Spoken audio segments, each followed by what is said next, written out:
يا خيل الله اركبي، يا خيل الله اركبي. السلام علیکم ورحمۃ اللہ وبرکاتہ. د مسلمانانو په تاریخ کې سخته مقابله د فارس والو سره شوې وه. دا د مسلمانانو د سوپر پاور طاقت په مقابله کې اولنۍ معرکه وه. په دې معرکه کې فارس والا په ډېر مقدار کې د مسلمانانو سره مخامخ شوي وو. مسلمانان د خپل ناقابل شکست جرنیل حضرت خالد بن الولید رضی الله عنه په قیادت کې د فارس والو سره وجنګېدل. دې جنگ د فارس والو د مستقبل یو غټه فیصله وکړله او د سوپر پاور طاقت یې همیشه لپاره مخ د ځمکې نه پناه کو. د دې معرکې په نتیجه کې مسلمانانو په عراق باندې قبضه وکړله او په دې سره اسلامي خلافت د ډېر حده پورې پراخه شو. دا معرکه ډیر لوی اهمیت لري د انسانانو په نظر کې او په تاریخ کې د معرکه د ذات السلاسل یعنی د زنجیرانو معرکه ویل کېږي. پیغمبر صلی الله علیه وسلم د وفات نه بعد په جزیره العرب کې اکثر خلک مرتد شو او اسلام نه واوړېدل. مسلمانانو د خپل خلیفہ حضرت ابوبکر صدیق رضی الله عنه په قیادت کې د مرتدینو په هر علاقو کلی باندې حمله وکړلې او د خلک دوباره د توري په زور باندې تابعدار وګرځول. د جزیره العرب هغه ټول علاقې دوباره د مسلمانانو کنټرول ته راغلي او په دغه وخت کې د مسلمانانو د حکومت د دوه غټو طاقتونو په منځ کې واقع وو. شرقي طرف ته فارس والو ساساني حکومت وو، بل شمالي طرف ته روم والو په ډیره رغبه باندې حکومت کوو. کله چې مسلمانان د مرتدینو سره د جنگ کولو نه فارغ شو نو په دې سره صحابه کېناستل په خپل منځ کې مشوره وکړله چې اولنۍ حمله په چا باندې وکړلی شي، په فارس والو باندې یا په روم سلطنت باندې حمله وکړلی شي کوم چې شمال طرف ته واقع دي. اوله کې د حضرت ابوبکر صدیق رضی الله عنه رایه دا وه چې اوله حمله دې په شام باندې وکړی شي، لیکن کله چې مشوره وکړی شوه نو په هغې کې صحابو په فارس والو باندې د حملې کولو تجویز پیش کو او د دې وجه دا وه چې فارس والا په طاقت او کفر دواړو کې ډېر سخت وو.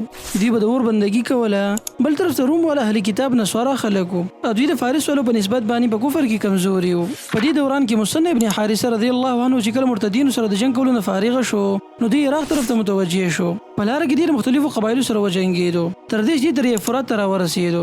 د دلته لږ وخت تېر کو او دې نه بعد دې مدینې ته راغی.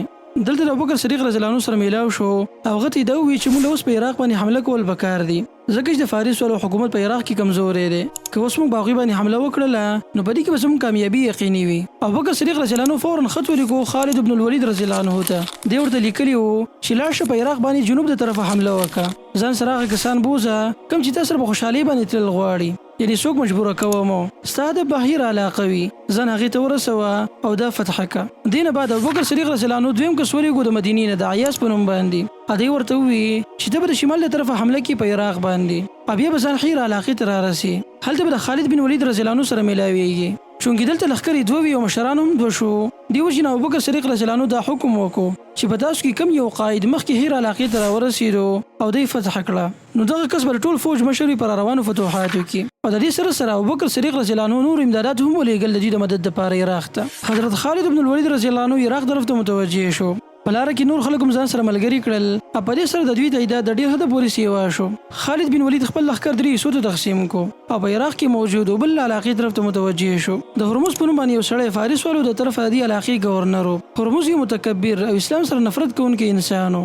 خالد بن ولید د حملې نه مخکې یو خط ولیکو هرمز ته او هغه د اسلام طرف ته دعوت ورکو. په دې خط کې دا لیکلي وو چې اما بعد فاسلم تسلم او اعتقد لنفسك ولقومك الذمه واقرر بالجزيه والا فلا تلومن الا نفسك فلقد جئتك بقوم يحبون الموت كما تحبون انتم الحياه. هرمز ته چې کله دا خط راورسېدو نو هغه ډېر په تکبر او غوسه کې راغی، خپل فوج یې تیار کو او فارس نه کاظمي علاقې ته راغی. د دلته په میدان کې خپل فوج راجمع کو او دوی درې حصو ته تقسیم کړل. د هرمز دا خیال و چې مسلمانان کله په عراق باندې حمله کوي نو دوی به خامخا د کاظمي علاقې نه تېرېږي. دې وجې نه هغه یو قسمه دلته کمین نیولی و مسلمانانو ته. لیکن د ده په مقابله کې خالد بن ولید داسې سړی و چې هغه د ده نه زیات په جنګونو کې ماهر و. خالد بن ولید رضی الله عنه ته دا پته ولګېده چې هرمز کاظمي علاقې ته راغلی دی. دې وجې نه هغه دا علاقه پرېښوده او حفیر علاقې ته روان شو. بل طرف ته هرمز په دې میدان کې خپل ځان تیار کړی و او د مسلمانانو انتظار یې کوو. لیکن کله چې ډېر وخت تېر شو او د مسلمانانو څه پته ونه لګېده نو دی ډېر پریشانه شو. په دې وخت کې ده ته خبر راغی چې مسلمانانو کاظمه علاقه پرېښودې ده او په حفیر باندې د حملې کولو دپاره ور روان دي. هرمز ته چې کله دا خبر راورسېدو نو هغه خپل ټول فوج د ځان سره کو حفیر علاقې ته روان شو. بل طرف ته خالد بن ولید رضی الله عنه حفیر علاقه پرېښوده او کاظمي علاقې ته راواپس شو. ملګرو ته د خالد بن ولید هغه ذکاوت او هوښیارتیا وه. خالد بن ولید ته دا معلومه وه چې فارس والا په تعداد کې سیوا دي، بل دوی سره اسلحه هم ډېره ده، بل دا ده چې دوی کې د هر فوجي سره ډېر سازو سامان دی. دې وجې نه د دوی د یو ځای نه بل ځای ته منتقل کېدل د دوی ته ډېر ګران کار دی. بل طرف ته مسلمانان ساده انداز والا خلک وو، د صحراګانو سره عادت وو. دیو جن دوی د یو ځای نه بل ځای ته منتقل کېدل د دوی ته ډېر اسانه وه. دیو جن خالد بن ولید رضی الله عنه د اراده وکړله چې په دښمن باندې فوراً د حملې کول نه دا بهتره ده چې هغه کمزوري کړی شي. نو حاصل دا دی ملګرو چې خالد بن ولید رضی الله عنه د خپل فوج سره کاظمي علاقې ته راغی. کله چې هرمز حفیر علاقې ته ورسېدو نو هلته ورته مسلمانان میلاو نه شو. په دې ځای کې هرمز ته خبر راغی چې مسلمانان کاظمي علاقې ته روان دي. خبر ته رسیدو نه بعد هرمز د خپل غټ لښکر سره دوباره کاظمي علاقې ته واپس شو. دې دلته راورسېدو لیکن دغه فوج ډېر ستړی شوی و. دوی کې د مخکیني په شان د جنګ کولو طاقت باقي پاتې نه و. بل طرف ته مسلمانان د ډېر مخکې نه دلته رارسېدلي وو او د ډېر وخت نه دوی تیار وو. د دې ځای نه هرمز کسرا ته خط ولېږو او هغه د نورو امداداتو مطالبه وکړله.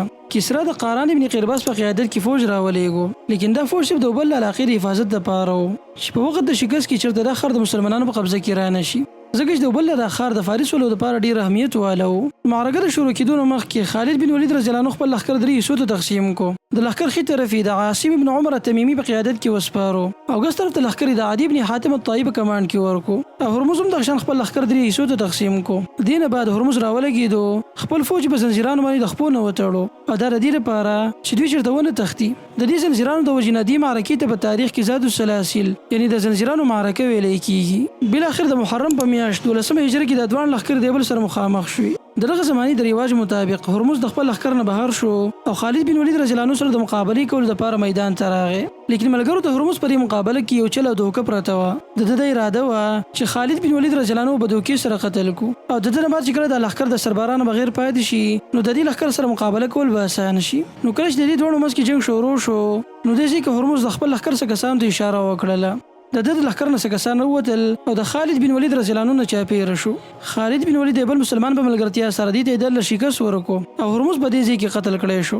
د هرمز په قتل سره د فوج حوصلې وغورځېدلې. بل طرف ته خالد بن ولید رضی الله عنه فوراً د حملې کولو حکم ورکو او په دې سره مسلمانانو په پوره طاقت سره په دښمن باندې حمله وکړله. د دې دوه لښکرو په مابین کې سخت جنګ وشو چونکې دښمن خپل ځان په زنځیرانو کې تړلی و. دې وجې نه دوی دلته ډېر زیات ووژلی شو. د دښمن په لښکر کې موجود باقي مشران د خپل فوج د خلاصۍ کوشش وکړو لیکن دوی ناکامه شو. دا لښکر د خپل مشر د حماقت د وجې نه د ډېر لوی هلاکت سره مخامخ شو. په دې لښکر کې ډېر لږ کسان په تېښته کې کامیاب شو. دوی د دې ځای نه لاړل بل علاقې ته. بل طرف ته خالد بن ولید رضی الله عنه خپل فوج د ځان سره کو پیشقدمي کوله تر دې چې عراق ته را داخل شو.